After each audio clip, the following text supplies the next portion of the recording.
Hey everyone, let's solve one previous question of general aptitude. This question was asked in GATE DA 2025 GA question number 4. In the given figure, the numbers associated with rectangle, triangle and ellipse are 1, 2 and 3 respectively.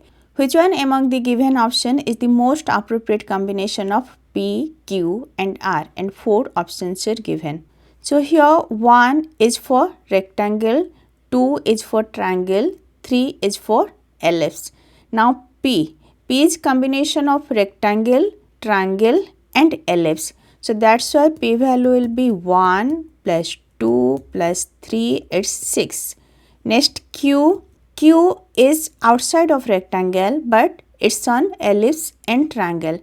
So it will be 2 plus 3. 2 for triangle, 3 for ellipse, it's 5. Next R is outside of ellipse but it's on rectangle and triangle, right?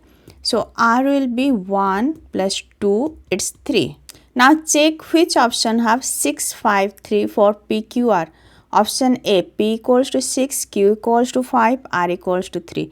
So answer will be option A. This is easy, just add the value and you will get.